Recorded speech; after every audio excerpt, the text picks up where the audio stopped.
Good afternoon, everybody, and thanks for coming again. I want to go through our overall plan for beating this new coronavirus. First, we must stop the disease spreading to a point where it overwhelms our NHS. And every country in the world has the same problem. This is a disease that is so dangerous and so infectious that without drastic measures to check its progress, it would overwhelm any health system in the world. And I've used the Italian health system. It is excellent. And the problem is not with the health systems, it's the numbers of sufferers. That's why we announced the steps yesterday that we did, advising against all unnecessary contact, steps that are unprecedented since World War II. They will have an effect on the spread of the disease. The shielding of vulnerable groups will also reduce suffering, and I want to thank everybody at this stage for what we're all doing to follow this advice. I stress that although the measures announced are already extreme, we may well have to go further and faster in the coming days to protect lives and the NHS. Secondly, we're doing all we can and as quickly as we can to increase the capacity of the NHS. That means more testing, more beds, more ventilators and more trained staff. It means greater support for NHS and other staff. And it means much better data and much better technology. Third, we must do all we can to boost science and research.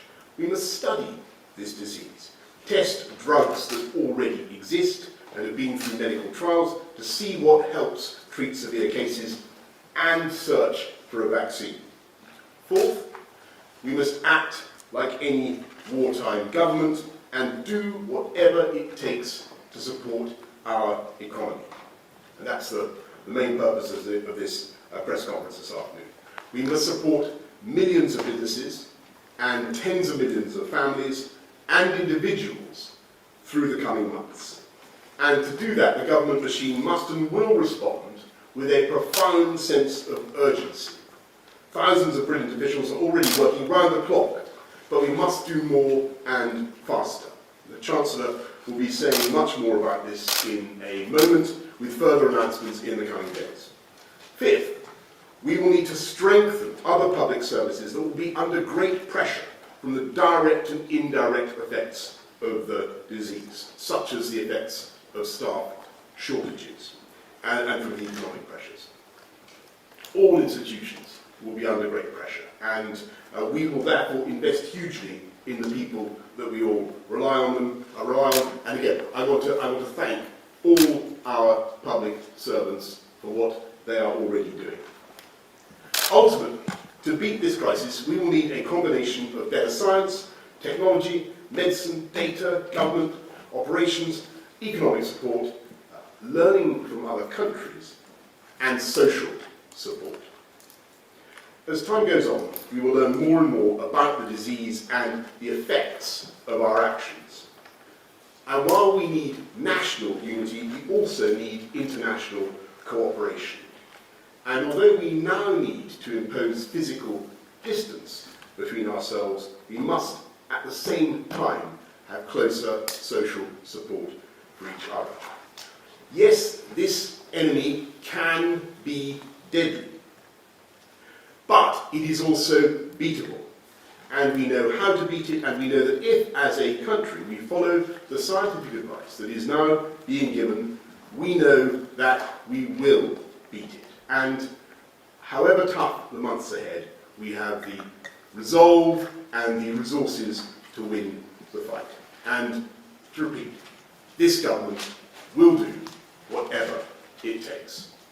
I'll now hand over for more on that to Rishi Sunak, the Chancellor of the Exchequer. Thank you, Prime Minister. Good afternoon, everybody. The coronavirus pandemic is a public health emergency, but it is also an economic emergency. We have never in peacetime faced an economic fight like this one. I know that people are deeply worried.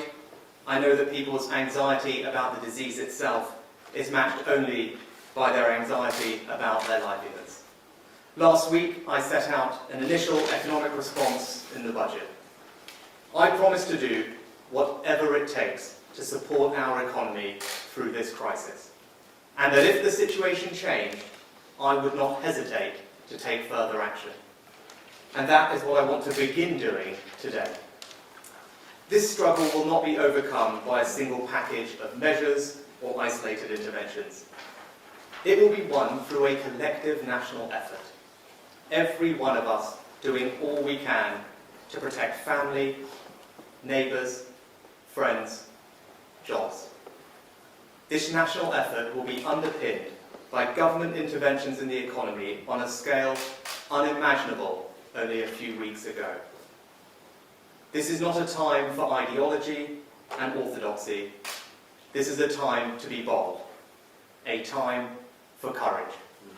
I want to reassure every British citizen, this government will give you all the tools you need to get through this. We will support jobs, we will support incomes, we will support businesses, and we will help you protect your loved ones. We will do whatever it takes. In the budget last week, I set out the first stage of our economic response with a £30 billion package of support for people and businesses. But I also said in the budget that as the situation evolves, we would take further action. And as the Prime Minister set out yesterday, we're now approaching the fast growth part of the upwards curve. He has set out the next stage of our public health response, and so I now wanted to update everyone on the next stage of our economic response.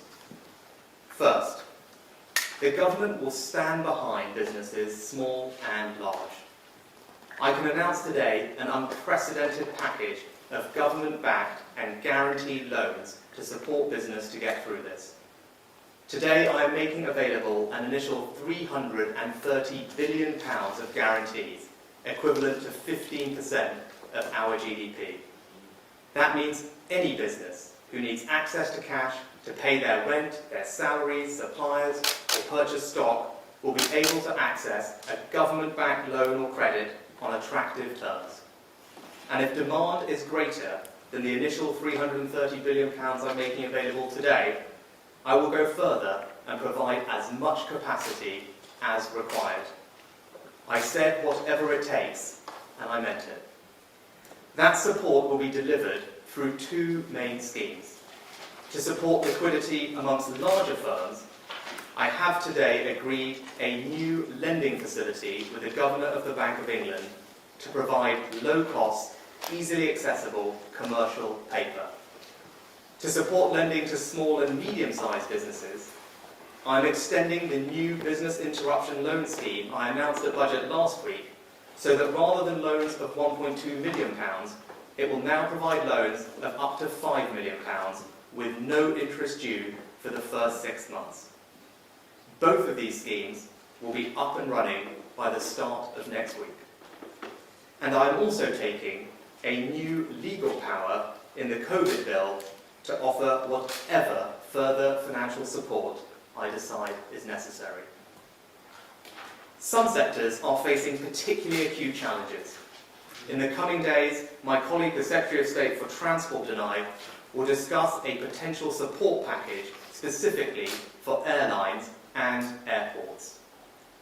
And yesterday, I asked my Cabinet colleagues to urgently convene meetings over the coming days with business leaders and representatives in the most affected sectors to identify other specific opportunities to support them and their industries, including possible regulatory forbearance. I repeat, we will do whatever it takes.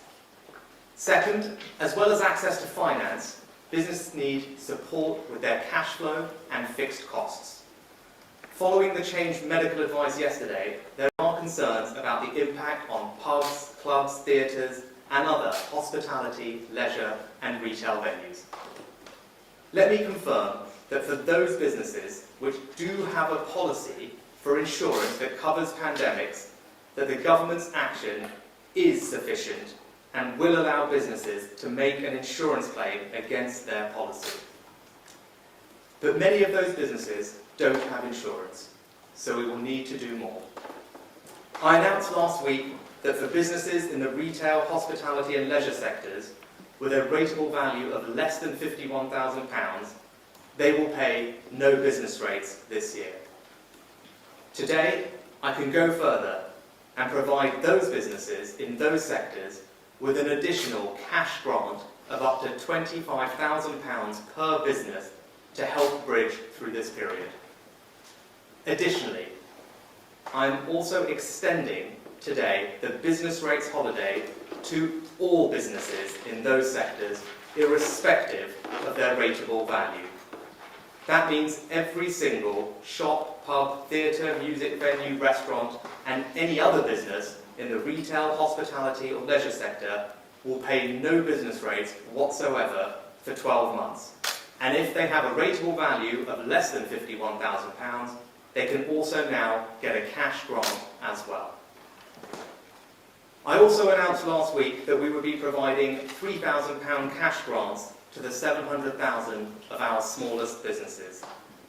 In light of the new circumstances and to support their cash flow, today I can increase those cash grants to £10,000. Taken together, on top of the unlimited lending capacity I've already announced, this is a package of direct support to businesses through tax cuts and grants in this financial year worth more than £20 billion. And that comes on top of the existing multi-billion-pound package I set out at budget, which included reimbursing small and medium-sized companies for the cost of statutory sick pay. Local authorities will be fully compensated for the cost of these measures, and the devolved administrations will receive at least £3.5 billion in additional funding as a result of these measures to provide support to businesses in Scotland, Wales and Northern Ireland. I repeat again, we will do whatever it takes.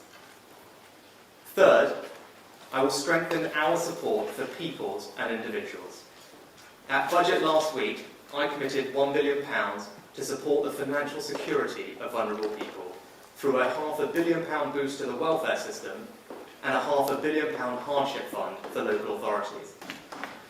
Following discussions with the industry today, I can announce that for those in difficulty due to coronavirus, mortgage lenders will now offer a 3-month mortgage holiday so that people will not have to pay a penny towards their mortgage costs while they get back on their feet.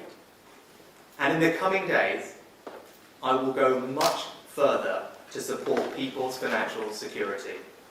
In particular, I will work with trade unions and business groups to urgently develop new forms of employment support to help protect people's jobs and their incomes through this period. As I said last week, this is first and foremost a public health emergency, and I reiterate today our commitment that whatever resources the NHS needs, it will get. Let no one doubt our resolve. When I said in the budget that we will do everything we can to keep this country and our people healthy and financially secure, I meant it. The measures I've announced today are part of a comprehensive, coordinated and coherent response to what is a serious and evolving economic situation. These are only the first steps. I will set out the next stage of our response in the coming days. We have never faced an economic fight like this one, but we are well prepared. We will get through this, and we will do whatever it takes. Thank you. Thanks very much, Rishi. Catherine, you don't need more to add at this stage. We'll thank you very much. We'll just go straight to questions.